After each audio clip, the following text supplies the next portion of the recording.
Hey, my name is Kayla Waters, and I am a speech therapist. I work for MTS Kids, which is based in Greer in Spartanburg, South Carolina.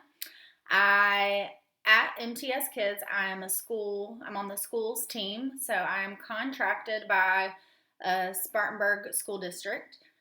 I'm currently working with all deaf and hearing impaired children from ages 3 to high school senior. So I am in and out of schools 3 days a week, visiting all the kids on my caseload and helping them with their speech and language.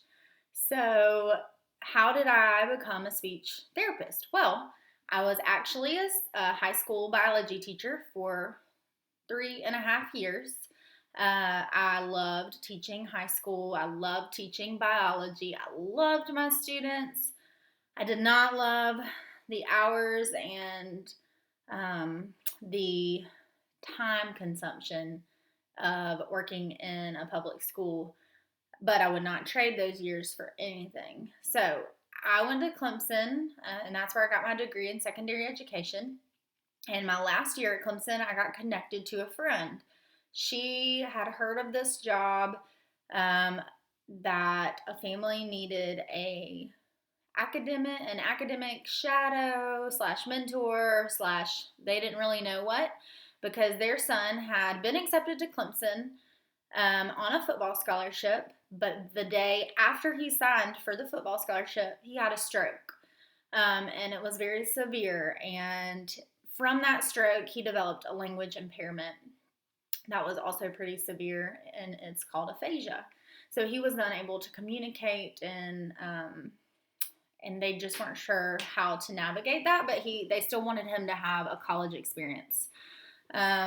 He was not able to play football, but the football team did include him, and he was able to participate with the team and be on the sideline. So it was really fun, really a fun time for him, and such a learning experience for me and for him. So he had speech therapy weekly, and he also participated in an intensive speech therapy program that was, I believe it was a week long in Chicago. And his family brought me along on that trip, which was just very eye-opening, and I was very intrigued and interested. I didn't really know much about speech therapy because I wasn't, I didn't do it as a child or anything like that. It was just new to me, and I loved the fact that you could make such an impact on a person's life, and helping them do their daily functional activities that maybe they couldn't do before, or help them develop those skills. So I looked into the program at University of South Carolina, which is in Columbia, and they had a program that was part-time and what they called distance learning. So most of it was online. And I applied, and I knew it was going to be kind of a stretch because I had no experience. And I really think that my experience with the guy at Clemson, helping him, got me through to the program. So I was accepted, and the first year I started teaching is the same year I started working on my degree, in which is called a Master's in Communication Disorders or a Master's in Speech Pathology. So after completing my degree, I took some time off. I was a stay-at-home mom to my twins, and this school year that we're in has been my first year as a speech therapist. And I love it. It has been awesome. I'm able to work part-time, so I work 3 days a week.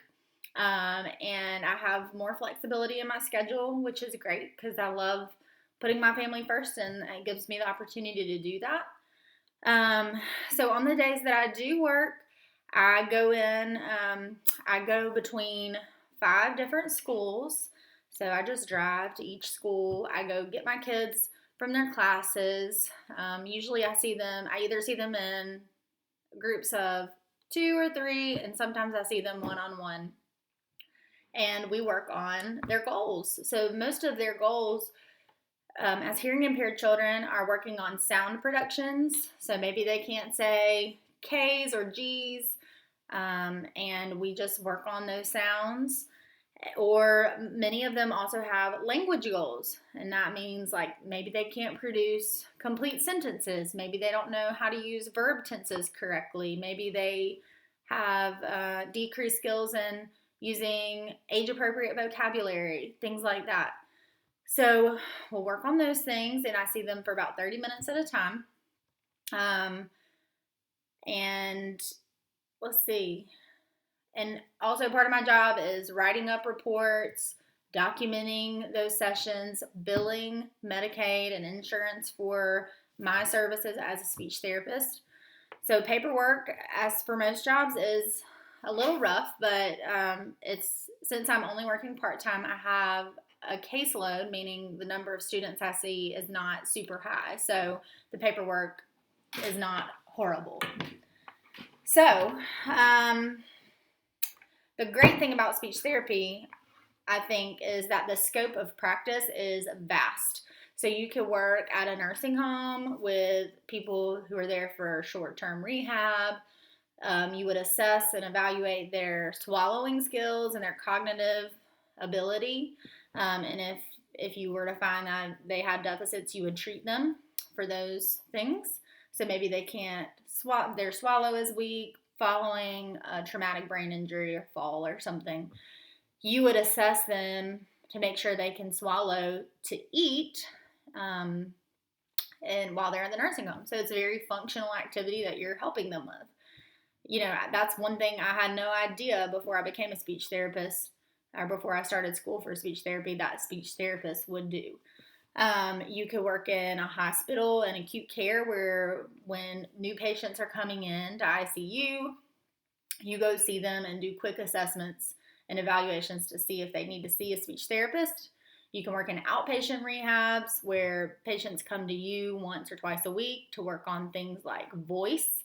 For example, if someone has Parkinson's, their voice declines slowly, and you can assist them in building up the strength of their voice.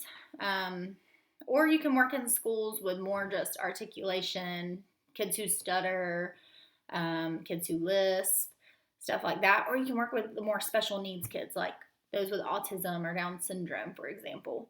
So speech therapy is so vast, and it's awesome, the things that you get to work with, and that you have the opportunity to be connected to people with differences, because I think it's very important that we realize that everybody is different, and everybody, you know, presents in different ways even if they may have the same disability on a paper. It's our job as speech therapists to really evaluate them as a person, as a whole, to see what we can do to help them. So I think that's an awesome part of my job. I love helping these kids. You know, they struggle day to day, making friends, talking to teachers, participating in class, just because of their speech and language impairment. So to be able to see that I am helping them improve, and that makes a difference in their daily life. And I think that's awesome. You know, it always feels good to see that what you're doing is making a change. So that is what I love about my job. I plan on continuing to be a speech therapist. As a speech therapist, you are required to have continuing education. So I will continue to grow in this field. And if for some reason I feel stuck or ready to move on, I feel like this career has all those different options I was just talking about. So I can just move on to a different setting or a different age of patients, or, you know, whatever I want to do. And I feel like there's great opportunities. So as young people, as you're trying to figure out what you want to do with your life, where you want to go, you know, keep speech therapy in mind. I think it's a great profession for males and females. It is definitely female dominated, but I think males could make a great contribution to this career as well. If you're good at communication, if you feel like you have teaching skills, it really is teaching at a smaller level, you know, a smaller group, still teaching, leading, organizing, then it could be the right career for you. So best of luck, best of wishes, and thank you.